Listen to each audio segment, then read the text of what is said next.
et pour nous donner plus d'éclaircissements quant à l'ère des télécommunications qui sont en période de métamorphose. Nous avons le plaisir d'avoir en ligne Dr Hicham El Alaïli, l'ex-président de l'organisme de gestion des communications. Dr Hicham El Alaïli, bonsoir et bienvenue avec nous.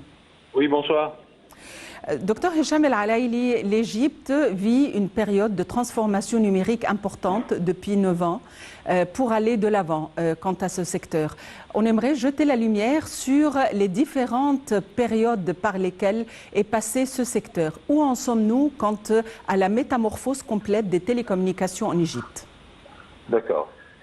Tout d'abord, l'Égypte a commencé par construire un réseau assez puissant et une infrastructure assez importante pour la transformation numérique.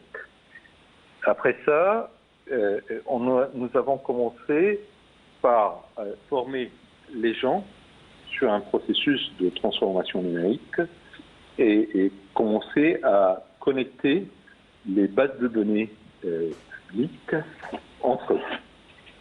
D'accord ? Et après ça, on commence aussi à former les gens, les organismes sur le changement culturel sur la transformation numérique, ce qui est très très important en ce moment. Parce que la transformation numérique, ce n'est pas uniquement quelque chose de technique, mais c'est quelque chose qui touche tout le monde et ça demande un changement culturel. Et donc on est dans cette phase-là, de former des gens sur ce changement culturel de la transformation numérique. Docteur Hicham, oui, je vous écoute, docteur Hicham El Alaïli. Il faut dire que cette métamorphose aurait besoin d'infrastructures. Dans quelle mesure cette infrastructure est mise en place à l'heure actuelle? Nous avons de la fibre aujourd'hui dans la plupart des villes égyptiennes. Nous avons dans le backbone aussi, c'est tout complètement en fibre. Donc tout ça construit un réseau puissant et ça nous permet de transmettre les données à un débit très important. Et donc ça facilite la transformation numérique, ça facilite la communication entre ce qu'on appelle les IoT et entre eux et les systèmes informatiques. Les télécommunications constituent aussi un domaine où l'investissement pourrait y être incorporé à grande échelle. Dans quelle mesure nous avons des investissements dans ce domaine, que ce soit sur le plan national ou que ce soit à l'échelle internationale? Sur le plan national, effectivement, nous avons le réseau de 4 opérateurs maintenant pour la transmission mobile. Nous avons la technologie 4G. Bientôt, on va aller vers le 5G. Donc le 5G, ça commence aussi à être introduit, surtout pour les domaines industriels, ce qui permet aussi de connecter les systèmes entre eux d'une manière tout à fait automatique. L'Afrique souhaiterait être connectée de manière à pouvoir seconder et appuyer le commerce intra-africain. Et évidemment, on aurait besoin d'infrastructures, on aurait besoin de communication et de changement vers le numérique. Tout à fait. Est-ce que ceci est faisable à l'heure actuelle? Est-ce que déjà des étapes ont été entreprises? Tout à fait. C'est ce que j'étais en train de le dire. Sur le plan international, nous avons commencé à étendre notre réseau, surtout vers l'Afrique et le Moyen-Orient. Pour l'Afrique, nous construisons des partenariats avec des pays africains sur des plans de formation pour la transformation numérique, sur des plans aussi de communication, parce qu'il y a plein de pays africains qui ont besoin d'être connectés vers les câbles sous-marins. Et l'Égypte a des stations de câbles sous-marins très importantes. L'Égypte, c'est pratiquement le deuxième pays mondial des nombres de câbles sous-marins qui passent dans les territoires égyptiens. Donc nous facilitons la communication avec l'Afrique à travers nos câbles sous-marins aussi. Et au-delà de ça, il y a des programmes de formation pour les pays africains pour la transformation numérique. Il faut dire que la Covid-19 a fait en sorte qu'il y a eu de nouveaux horizons quant à l'usage de la technologie, tel l'enseignement à distance, les réunions sur des plateformes. Et on a gardé quand même quelques habitudes depuis la Covid-19. Dans quelle mesure on pourrait parler d'un changement important qui a découlé de cette crise? Effectivement, et c'est grâce heureusement que le réseau était bien préparé pour supporter toute cette conversation ou tout ce débit. On a pu traverser la crise du Covid-19 et effectivement, comme je vous ai dit, la transformation numérique, ça a un changement culturel. Et donc, parmi le changement culturel, effectivement, c'est le travail à distance, d'utiliser des plateformes d'enseignement à distance, etc., etc. Donc il y a des universités maintenant que vous pouvez suivre des cours, etc., à distance. Vous n'êtes pas obligé d'y aller pour assister aux cours à l'université. Pareil, maintenant, il y a plein de services que vous pouvez le faire à distance. Vous n'êtes pas obligé d'aller à l'organisme responsable de renouveler votre licence de conduire ou licence de voiture, et votre carte d'identité, etc. Vous pouvez le faire à travers la plateforme en ligne. Quand on parle de l'intelligence artificielle, est-ce que l'intelligence artificielle est un des outils ou un des éléments qui découlent du numérique? Oui, c'est un autre niveau. C'est-à-dire, on a commencé vers ce que je dis, l'infrastructure, après ça, la transformation numérique, et après ça, effectivement, un niveau d'utiliser l'intelligence artificielle pour plein de domaines.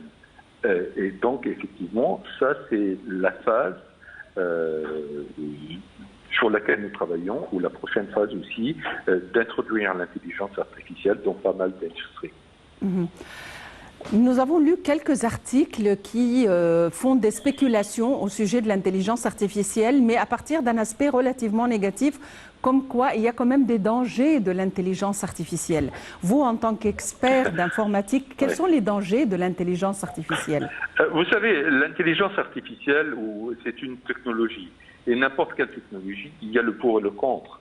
Et donc, effectivement, il y a toujours une menace que l'intelligence artificielle pourrait être utilisée d'une manière contre l'humanité ou aussi que ça dépasse le contrôle, que ça sera hors contrôle. Et donc, c'est toute la menace ou le challenge, si on peut dire, pour l'utilisation de cette technologie. Mais c'est pas uniquement l'intelligence artificielle. C'est n'importe quelle technologie que vous introduisez, il y a toujours le pour et le contre de cette technologie. Mais il faut effectivement, maintenant, nous travaillons sur la partie qui est très importante, puisqu'on parle aussi de la transformation numérique, c'est comment protéger le réseau, comment protéger les systèmes, ce qu'on appelle le cyber security, ou la sécurité cyber. Donc ça, c'est très important aussi d'avoir un programme pour assurer que tous les réseaux sont bien protégés et tous les systèmes sont bien protégés. À votre avis, est-ce que l'intelligence artificielle, et comme on le lit aussi puisqu'on parle de spéculation, pourrait un jour, dans beaucoup de secteurs, remplacer le potentiel humain? Oui, ça pourrait. Mais il faut, ce que je vous ai dit, il faut faire en sorte que ça ne dépasse pas la partie humaine et il faut la faire d'une manière positive. C'est-à-dire il faut l'utiliser d'une manière intelligente et pour augmenter la productivité, pour faciliter pas mal des choses, mais aussi il faut prendre en compte toutes les menaces de cette technologie. À votre avis, est-ce que des industries vont être éclipsées à l'avenir grâce à la technologie et à l'intelligence artificielle, comme par exemple la presse écrite, comme la radio et la télévision? Ça va être utilisé à travers d'autres outils, mais ça ne sera pas éclipsé. Il y aura toujours des radios, il y aura toujours de la télé, etc., mais à travers d'autres médias peut-être. Est-ce qu'un jour, ceci pourrait mener à ce que l'enseignement à distance puisse prendre le dessus et que les étudiants n'aient pas besoin d'aller sur place, sauf de présence effective, sauf pour le côté pratique? Écoutez, ça va venir, mais c'est pas 0 ou 1. Il y aura toujours des cours où il faut avoir une présence physique. Il y aura toujours un besoin de faire un réseau. Il y aura toujours un besoin d'avoir une conversation et des échanges d'idées, etc. humaines. Donc, on ne pourra pas dépasser ça. Mais on va utiliser la technologie pour faciliter la communication. À votre avis, quels sont les défis qui s'opposent au développement numérique sur notre continent en général? Les défis, il y en a plusieurs, mais je vous dis, moi, de mon point de vue, le défi le principal, c'est le changement culturel. Si les gens ne sont pas préparés à ce changement culturel, il y a un risque pour cette transformation numérique. Mais une fois qu'on dépasse ce défi de changement culturel, on pourra tout faire. À votre avis, pourquoi est-ce que des plateformes internationales importantes font qu'on est suivi? C'est-à-dire, quand on parle de quelque chose, qu'est-ce qui fait que le portable nous ramène des publicités relatives au dialogue qu'on avait? Comment ça se fait qu'ils pourraient retracer nos déplacements durant une certaine période? Je veux dire, quel est l'intérêt de programmer des plateformes pareilles ou des outils pareils? En fait, c'est quelque chose de marketing.